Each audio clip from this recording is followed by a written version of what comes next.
Subscribe करिए हमारे channel target UP TET CTET को और बेल आइकन को दबाइए।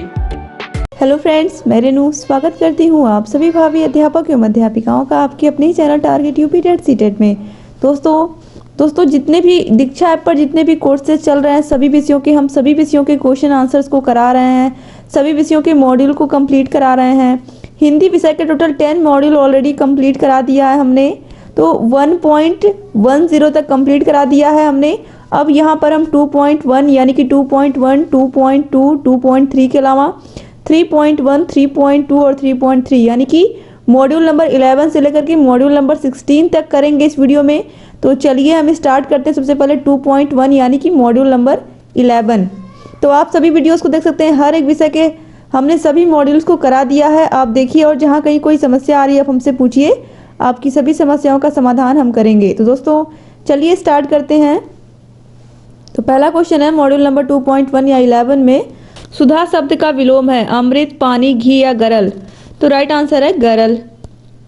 अगला क्वेश्चन है श्रुत सामग्री में भाषा शिक्षण का कौन सा सोपान सर्वाधिक महत्वपूर्ण है? सुनना, बोलना, पढ़ना या लिखना। तो राइट आंसर है सुनना। अगला क्वेश्चन है अनल शब्द का अर्थ है। दोस्तों अनल शब्द का अर्थ होता है आग। अगला क्वेश्चन है शब्दों के सार्थक समूह को क्या कहते हैं? शब्दों के सार्थक समूह को हम कहते हैं वाक्य। अगला क्वेश्चन है वर्णों के व्यवस्थित या क्रमबद्ध समूह को क्या कहते हैं? दोस्तों तो वर्णों के व्यवस्थित क्रमबद्ध समूह को क्या कहते हैं? तो राइट आंसर है वर्णमाला। अगला क्वेश्चन है भाषा की न्यूनतम इकाई है सवर्ण, वर्णमाला, शब्द या ध्वनि। तो भाषा की न्यूनतम इकाई है ध्वनि। अगला क्वेश्चन है वर्णों के सार्थक समूह को क्या कहते हैं? सवर्ण, वर्णमाला, शब्द या ध्वनि। तो वर्णों के सार्थक समूह को हम कहते हैं शब्द। अगला क्वेश्चन है ध्वनियों के लिखित रूप को क्या कहते हैं? वर्ण, वर्णमाला, शब्द या लिपि। तो ध्वनियों के लिखित रूप को हम कहते हैं वर्ण। अगला क्वेश्चन है श्रुत सामग्री से क्या आशय है? सुनकर लिखना, सोना या सुनना या फिर सुनी हुई सामग्री। राइट आंसर है सुनी हुई सामग्री। इसमें दिया है अगला क्वेश्चन निम्न में से शब्द नहीं है पानी, कमल, कलम या सालगी। तो इसमें से शब्द नहीं है सालगी। इस तरीके से 10 में से 10 क्वेश्चन आपने कर लिए हैं। अब हम इसको सबमिट करते हैं। तो यहाँ पर आप देखिए 10 में से 10 क्वेश्चन बिल्कुल राइट हो गए। तो अब हम अगला मॉड्यूल करेंगे।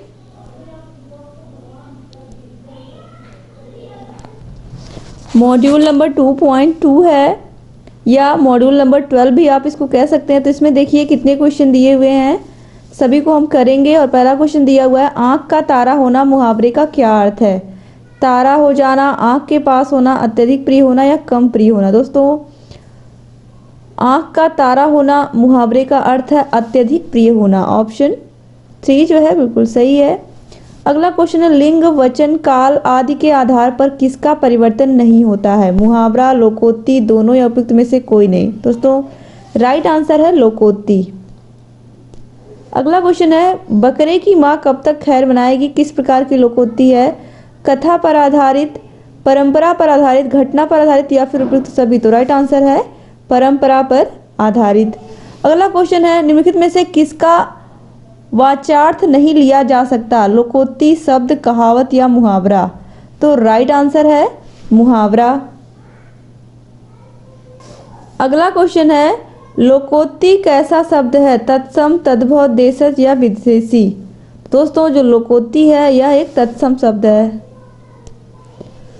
अगला क्वेश्चन है नाक को चने चबाना मुहावरे का क्या अर्थ है? नाक से चबाना, चने को चबाना, परिश्रम करना या अत्यधिक परेशान होना। दोस्तों राइट आंसर है अत्यधिक परेशान होना। अगला क्वेश्चन है प्रभु भय होत न प्रीति क्या है? अगला क्वेश्चन है बिनु भय होत न प्रीति क्या है? विशेषण, मुहावरा, लोकोक्ति या प्रसंग। तो दोस्तों यह है एक मुहावरा। अगला क्वेश्चन है 9 2 11 होना मुहावरे का क्या अर्थ है? 9 2 11 होने का मतलब भाग जाना। आप सभी लोगों को इसका मतलब पता ही होगा। अगला क्वेश्चन है मुहावरा किस भाषा का शब्द है? अरबी, फारसी, हिंदी या फिर अंग्रेजी। तो राइट आंसर है अरबी। अगला क्वेश्चन दोस्तों मुहावरे का शाब्दिक अर्थ होता है बताना, बातचीत करना या उपयुक्त सभी या लोकोक्ति। तो राइट आंसर है बातचीत करना। तो इस तरीके से आपने 10 में से 10 क्वेश्चन के आंसर दे दिए। अब चलिए देखते हैं आपने कितने क्वेश्चन के आंसर बिल्कुल सही किए हैं। तो ये रहा आपका स्कोर, आपने 10 में से 10 क्वेश्चन बिल्कुल राइट आंसर दिए हैं। तो फिर इसके बाद हम आगे देखेंगे 2.3 मॉड्यूल यानी कि मॉड्यूल नंबर 13। दोस्तों मॉड्यूल नंबर 2.3 यानी कि 13 है। तो इसमें दोस्तों इसमें देखिए 2.3 जो है आपका मॉड्यूल, इसको हम मॉड्यूल नंबर 13 भी कह सकते हैं। इसमें जितने भी क्वेश्चन हैं हम सभी को सॉल्व करेंगे, सभी के आंसर देखेंगे। तो पहला क्वेश्चन है, पुरुषोत्तम शब्द किसके लिए प्रयुक्त होता है? आप लोग क्या कहते हैं? मर्यादा पुरुषोत्तम श्री राम। तो पुरुषों में उत्तम किसको कहा गया है? भगवान श्री राम को कहा गया है। तो ऑप्शन 2 जो है श्री राम के लिए बिल्कुल राइट आंसर है। अगला क्वेश्चन है, गांधी जी अहिंसा के पुजारी थे। इस वाक्य में महात्मा शब्द का क्या आशय है? साधु, महान आत्मा, गांधी जी या सन्यासी? दोस्तों महात्मा का अर्थ होता है गांधी जी से। ऑप्शन 3 जो है इसमें, इस वाक्य में महात्मा शब्द का आशय गांधी जी से है। तो ऑप्शन 3 जो है ये बिल्कुल सही है। अगला क्वेश्चन है, शब्दों का प्रसंगानुकूल प्रयोग करने के लिए क्या जानना सबसे अधिक आवश्यक है? शब्दकोश जानना, अक्षर ज्ञान, लिपि का ज्ञान या भावार्थ जानना? तो राइट आंसर है भावार्थ जानना। अगला क्वेश्चन है, आगल गाना मुहावरे का अर्थ है आग प्रज्वलित करना, जल जाना, झग डाल गाना या उपयुक्त सभी? तो राइट आंसर है झग डाल गाना।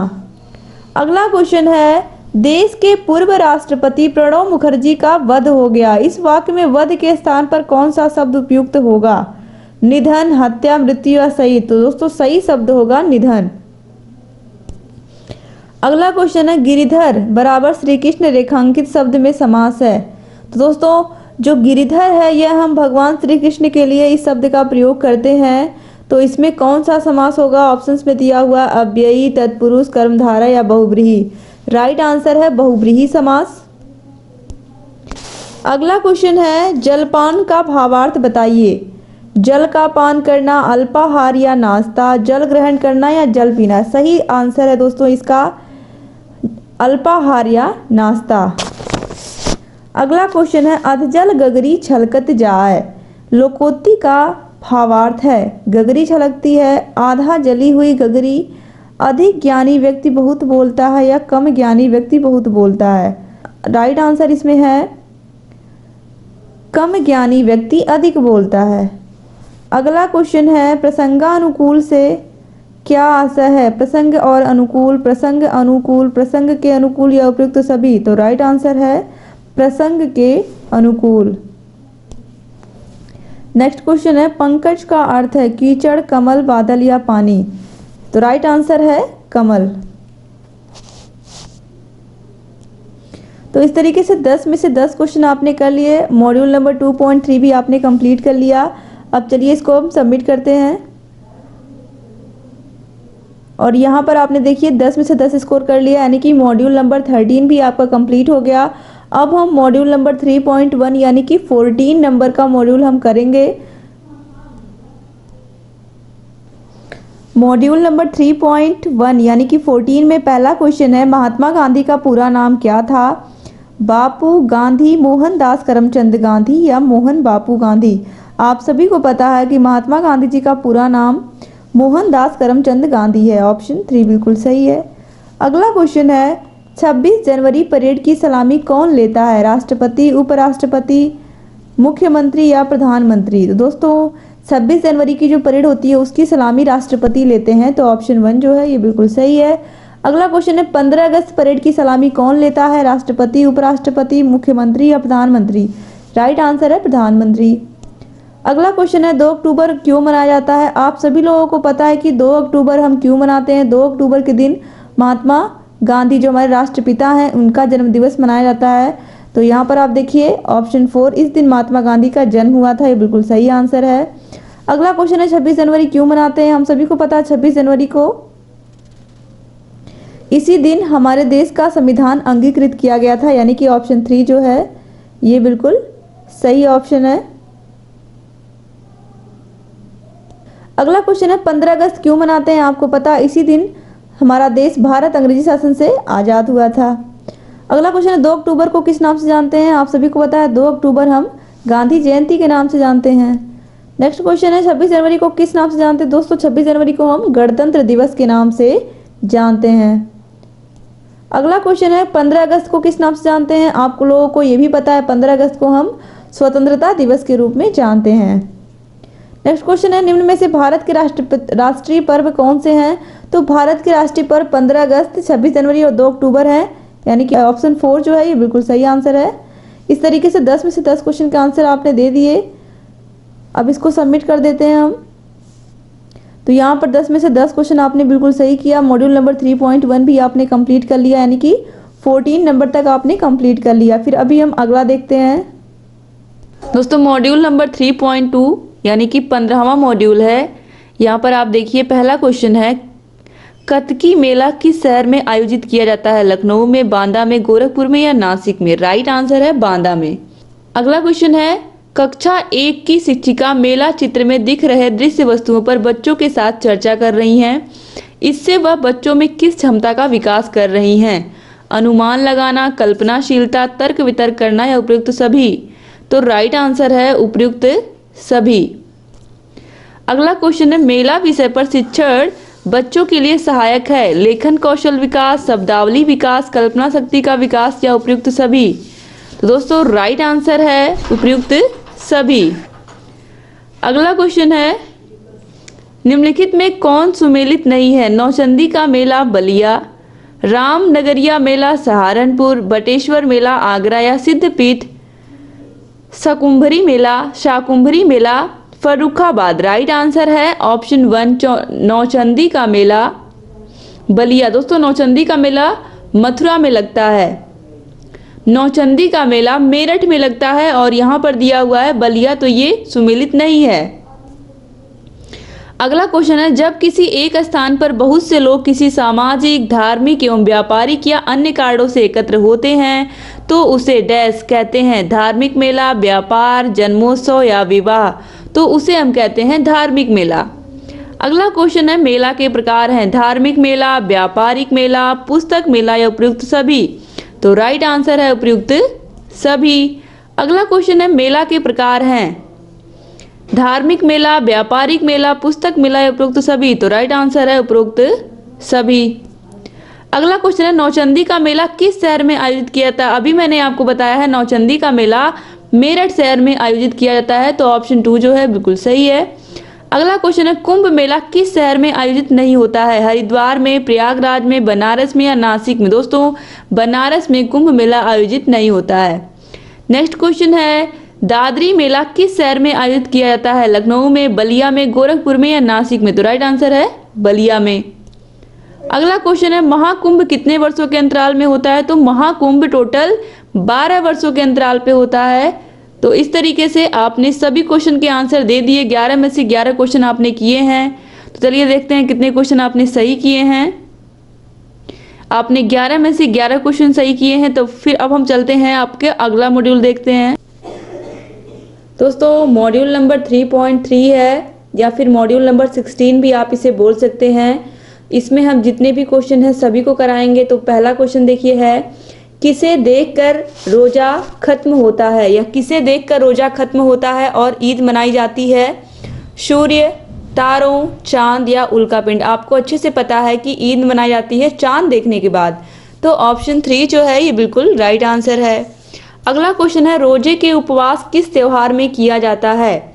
होली, दीपावली, ईद या दशहरा? आपको पता है कि रोजा जो होता है वो ईद त्योहार में रखा जाता है। अगला क्वेश्चन है दीपावली के दिन एक दिन पहले कौन सा पर्व होता है? धनतेरस, नरक चौदस, परेवा या भाई दूज? दोस्तों दीपावली के एक दिन पहले धनतेरस का त्यौहार होता है। अगला क्वेश्चन है दीपावली का त्यौहार किस दिन मनाया जाता है? अमावस्या को, ग्यारस को, पूर्णिमा को या चौथ को? दीपावली का त्यौहार दोस्तों मनाते हैं अमावस्या के दिन। अगला क्वेश्चन है प्रसिद्ध लठमार होली कहाँ खेली जाती है? बरसाना में, मथुरा में, हम्पी में या जयपुर में? राइट आंसर है बरसाना में।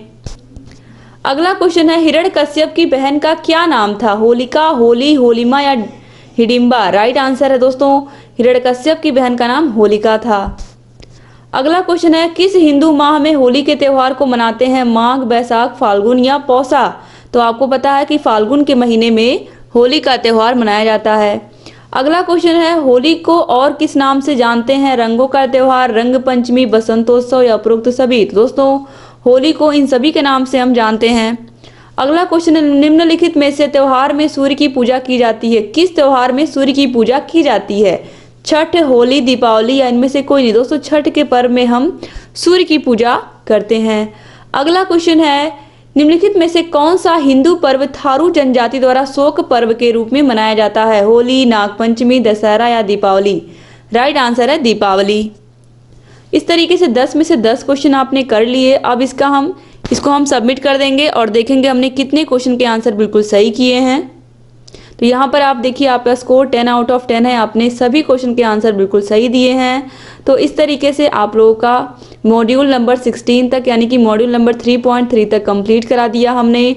अब इसके बाद जितने मॉड्यूल बचे हुए हैं उनको भी हम करा देंगे। तो दोस्तों वीडियो पूरा देखने के लिए आप सभी लोगों का बहुत बहुत धन्यवाद। आपको यहाँ ऊपर आई बटन दिख रहा होगा, आई बटन पर क्लिक करके आपको सभी वीडियोस की लिंक मिल जाएगी थर्ड सेमेस्टर के। और आप लोगों को दीक्षा ऐप पर जितने भी कोर्सेज कराए जा रहे हैं सभी के मॉड्यूल हम करा रहे हैं, सभी के मॉड्यूल की लिंक आपको मिल जाएगी। दोस्तों डिस्क्रिप्शन बॉक्स और कमेंट बॉक्स में आपको सभी विषयों की लिंक मिल जाएगी। आप सभी विषयों की पढ़ाई भी कर सकते हैं हमारे चैनल पर। हम लोग आपको हैंड रिटन नोट्स के माध्यम से सभी विषयों को प्रोवाइड करा रहे हैं ताकि आप लोग की तैयारी बेहतर होती रहे और आप लोग सभी विषयों को अच्छे से पढ़ते हुए चलें। एक बार फिर से आप सभी लोगों का बहुत बहुत धन्यवाद। अगर अभी तक आपने चैनल को सब्सक्राइब नहीं किया तो प्लीज़ सब्सक्राइब कर दीजिए, क्योंकि हमारा मात्र एक ही उद्देश्य है आप में से हर एक बच्चा जल्द से जल्द प्राइमरी का टीचर बने। और इसके लिए हम आपको UP TET, super TET, C TET सबकी तैयारी करवाएंगे और आप लोग को जल्द से जल्द शिक्षक बनाने में महत्वपूर्ण भूमिका निभाएंगे। तो बस ऐसे ही चैनल से बने रहिए और सभी वीडियोज़ को देखते रहिए। एक बार फिर से आप सभी भाई बहनों का बहुत बहुत धन्यवाद। मिलते हैं नेक्स्ट वीडियो में, तब तक अपना ख्याल रखिएगा, अपने परिवार का ख्याल रखिएगा और ऐसे चैनल से बने रहिएगा। जय हिंद दोस्तों।